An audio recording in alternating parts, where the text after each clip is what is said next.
A frase "depois eu faço" não é um plano. É a arma que você está usando para lentamente se apagar da sua própria vida.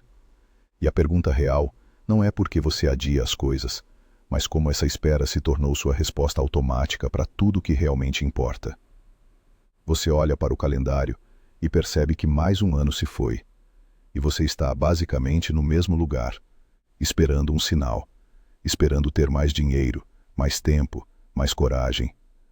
Mas a verdade é que você não está esperando por nada disso. Você está esperando que a vida decida no seu lugar, para que você não precise correr o risco de decidir e talvez errar. A razão para essa paralisia é brutalmente simples. Esperar não exige nada. Não exige coragem. Não arrisca um fracasso que os outros possam ver. E o mais importante, esperar mantém viva aquela ilusão confortável de que, um dia, você vai estar pronto. De que, um dia, as coisas vão ser mais fáceis. Só que esse um dia é uma mentira. É uma miragem que te mantém parado no deserto. Cada quando eu tiver mais tempo, ou assim que a poeira baixar, é uma forma de entregar a responsabilidade pela sua vida para um futuro que nunca chega. Você não está planejando. Você está se rendendo, em câmera lenta. Aquela insatisfação, aquela dor silenciosa no fundo do peito, virou sua zona de conforto. E por quê? Porque é um lugar seguro. Ninguém pode te criticar por uma tentativa que você nunca fez. Agir agora, hoje, significa uma coisa que apavora. Significa encarar a chance de falhar em público. Significa mostrar sua tentativa imperfeita, seu primeiro rascunho, sua versão beta, para o mundo. Significa parecer vulnerável. Mas continuar esperando garante um outro tipo de fracasso. Um fracasso 100% garantido. Um fracasso invisível, silencioso, que ninguém mais vê, exceto você. Toda noite, quando você deita a cabeça no travesseiro, é o fracasso do projeto que nunca saiu da gaveta, do talento que nunca foi desenvolvido, da vida que nunca foi vivida de verdade. A conta é essa. Você prefere a dor garantida e silenciosa de não fazer nada, do que a mera possibilidade da dor pública de cometer um erro. E enquanto você espera o momento perfeito, o tempo, que não espera por ninguém, decide por você. E a decisão dele é sempre a mesma. Nada muda. Nada acontece. E você carrega esse peso. Esse processo tem um nome. É o desgaste lento da sua identidade. Cada projeto que você abandona, cada sonho que você chama de irrealista, cada vez que você ignora sua intuição por medo, não é só uma tarefa adiada. É um pedaço de quem você poderia ser que você enterra vivo. Pensa nisso como uma estátua de você mesmo sendo esculpida. Cada ação que você toma, alinhada com quem você quer ser, é uma martelada precisa que revela uma forma mais autêntica. Cada omissão, cada deixa para amanhã, é como deixar essa estátua do lado de fora, na chuva, no vento. No começo, ninguém nota. Uma rachadura pequena aqui, um pouco de musgo ali. Mas o tempo passa, e o desgaste desfigura a obra. O rosto perde os traços, os contornos se apagam. Depois de anos de negligência, você olha para a estátua e não se reconhece mais. Você se tornou uma versão genérica, desgastada, de algo que um dia tinha um potencial incrível. A tragédia não é uma grande explosão. É um desaparecimento lento, em parcelas diárias. E esse processo, quase invisível, corrói uma coisa fundamental: a sua confiança na sua própria capacidade de agir. É um conceito simples, mas é a base de tudo. É a sua crença de que você consegue fazer o que precisa ser feito para chegar onde você quer. Cada vez que você promete a si mesmo, amanhã eu começo, e não cumpre, você não está só adiando uma tarefa. Você está treinando o seu cérebro a não levar suas próprias palavras a sério. É como dizer para si mesmo, repetidamente: minha palavra não vale nada. Depois de centenas, talvez milhares dessas pequenas promessas quebradas, vou acordar mais cedo, vou começar a dieta, vou fazer aquela ligação. Seu sistema nervoso aprende a lição. Ele aprende que suas decisões são só barulho, que suas intenções são vazias. E aí, Quando uma oportunidade de verdade aparece, quando a coragem finalmente bate na sua porta, sua mente já está programada para duvidar. A voz da inércia é mais alta, mais familiar. Você para de acreditar em si mesmo, na fundação. E se você não acredita que pode fazer, você nem sequer tenta. É um ciclo que se alimenta sozinho, uma prisão com grades feitas de todas as suas promessas desfeitas. Entender esses mecanismos é o primeiro passo. Se você quer desmontar essas armadilhas da mente, uma por uma, considere se inscrever. Nós fazemos essa investigação toda semana.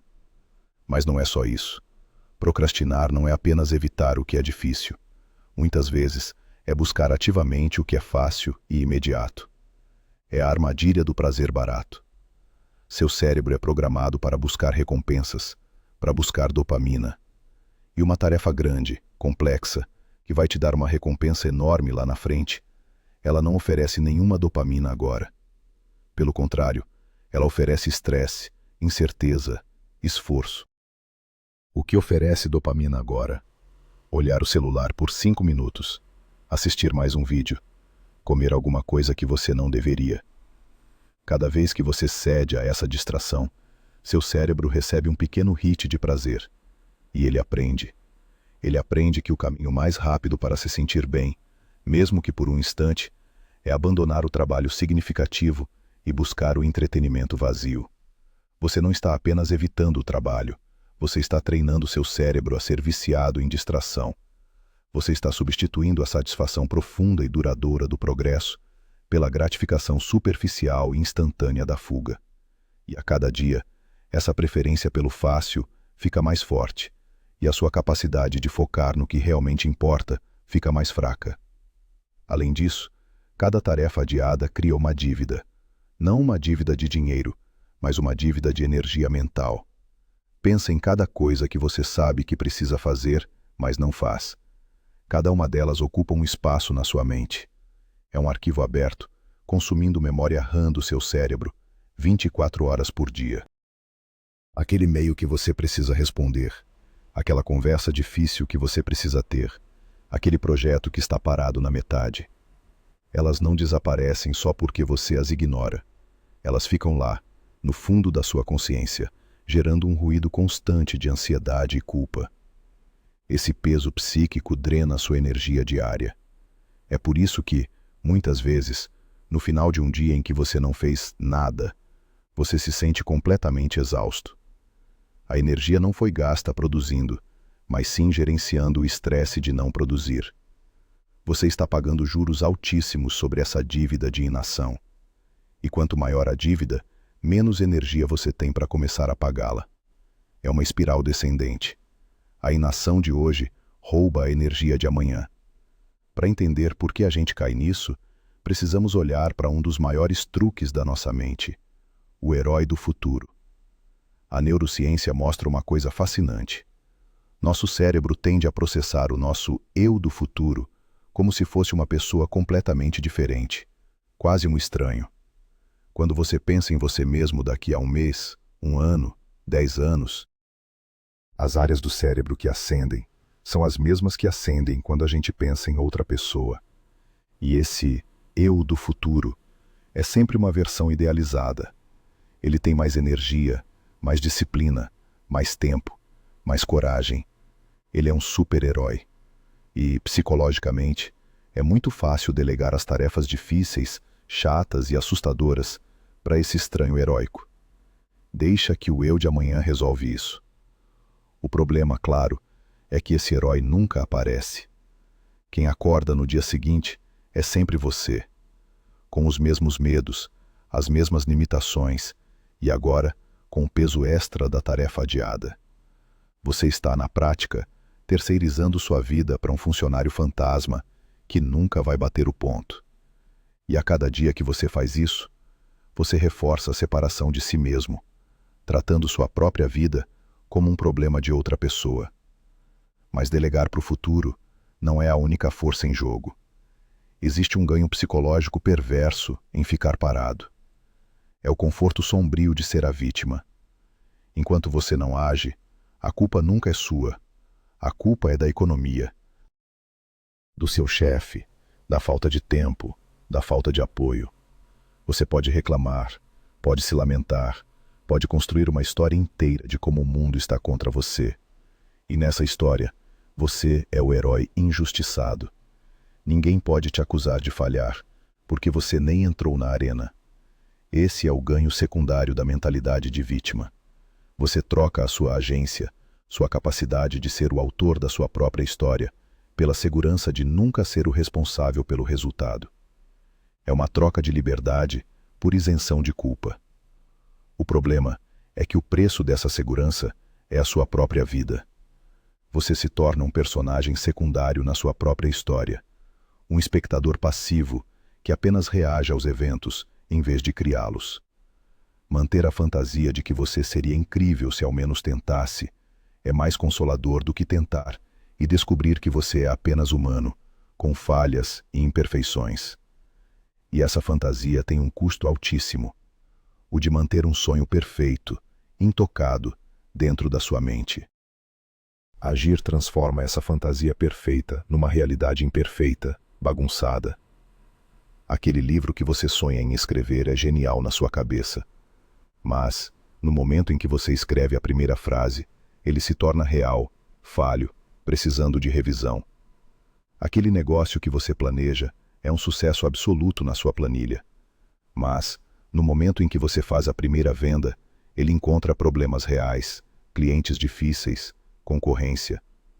Nós preferimos manter a fantasia intacta a arriscar manchá-la com a realidade. O medo de perder a fantasia é um dos maiores paralisadores que existem. Porque, enquanto o sonho estiver só na sua cabeça, ele não pode falhar. Mas ele também não pode existir. Você se torna o curador de um museu de ideias perfeitas que nunca verão a luz do dia. E a energia gasta para proteger essas fantasias, para planejar infinitamente sem nunca executar, é exaustiva. O estado de quase agir, de indecisão constante, é psicologicamente mais cansativo do que o próprio ato de tentar, e talvez, falhar. É a covardia do planejamento infinito, uma forma de se sentir produtivo enquanto se foge do campo de batalha. Se ainda existe alguma dúvida sobre o custo final dessa espera, existe uma prova definitiva. A evidência mais poderosa vem do final da linha. Uma cuidadora australiana chamada Bronnie Ware passou anos trabalhando com pacientes em cuidados paliativos, nas suas últimas semanas de vida. Ela conversou com eles sobre seus maiores arrependimentos, e o que ela descobriu foi chocante e universal. O arrependimento número 1, o mais comum de todos, não era sobre os erros que eles cometeram, não era sobre os negócios que faliram ou os relacionamentos que deram errado. O maior arrependimento era sobre o que eles não fizeram. Era a dor de não ter tido a coragem de viver uma vida fiel a si mesmo, em vez da vida que os outros esperavam. Era a música que nunca compuseram, a viagem que nunca fizeram, as palavras que nunca disseram. Estudos sobre arrependimento confirmam isso. A longo prazo, os arrependimentos por inação, pelas coisas que não fizemos, doem muito mais. E por muito mais tempo do que os arrependimentos por ação, pelas coisas que fizemos e deram errado. Sua espera crônica não é um problema de gestão de tempo, é um treinamento diário para o maior arrependimento da vida humana. Você está, ativamente, construindo o caminho para chegar ao fim, com a dor esmagadora do que nunca foi. Em algum momento, para alguns, a balança vira. Chega um ponto em que o desespero de morrer sem ter vivido se torna finalmente maior do que o medo de falhar tentando. Esse é o ponto de virada. É quando a dor da estagnação, a dor de não se reconhecer mais, se torna tão insuportável que qualquer risco parece melhor do que mais um dia igual ao anterior. É um momento de clareza brutal. A questão para você agora é: você precisa esperar por esse nível de desespero? Você precisa esperar a água bater no pescoço, a doença chegar, a oportunidade passar para sempre? Ou você pode tomar uma decisão agora, a partir da sabedoria, em vez do pânico? A saída dessa espiral não é um plano complexo de 5 anos ou uma transformação radical da noite para o dia. Tentar fazer tudo de uma vez é só outra forma de se paralisar. A resposta é muito menor, muito mais simples e infinitamente mais poderosa. É um único ato de identidade. A ideia não é focar no resultado final, é dar um passo, por menor que seja, que esteja alinhado com a pessoa que você quer se tornar. É uma ação que serve como prova, para você mesmo, de que a sua identidade desejada ainda não morreu. Se você quer ser um escritor, não pense em escrever um livro. Apenas escreva um parágrafo. Hoje. Se você quer começar um negócio, não pense no plano de 50 páginas. Apenas registre o domínio do site ou converse com um potencial cliente por 5 minutos. Se você quer ser mais saudável, não se comprometa com a academia 7 dias por semana. Apenas caminhe por 10 minutos ao redor do quarteirão. O objetivo desse primeiro ato não é o progresso. O objetivo é a ressurreição. É quebrar o feitiço da passividade. É enviar um sinal claro para o seu cérebro de que você está de volta ao comando. Cada pequeno ato de identidade é um voto de confiança em si mesmo, o primeiro passo para reverter anos de autossabotagem. Ele libera uma carga mental imensa, porque o simples ato de decidir e agir encerra o ciclo exaustivo da indecisão. Não se trata de mudar sua vida em um dia. Trata-se de provar a si mesmo que você ainda pode mudar. É um único ato que diz: eu ainda estou aqui, eu ainda estou lutando. É normal se encontrar nesse estado de espera. A escolha de não viver plenamente, de se conformar com a segurança da insatisfação, é talvez a escolha mais comum do mundo. Milhões de pessoas vivem e morrem nesse ciclo. Mas o fato de ser comum não torna isso menos trágico. Você não está sozinho nessa luta, mas a responsabilidade de sair dela é inteiramente sua. A decisão não é um evento único, é uma escolha diária, feita a cada hora. Ou você vive a sua identidade através de pequenas ações, ou você assiste passivamente ao seu próprio desaparecimento. A escolha é agora. Se essa análise fez sentido para você, e você quer continuar a entender os padrões que nos governam, fique por aqui. A jornada é profunda.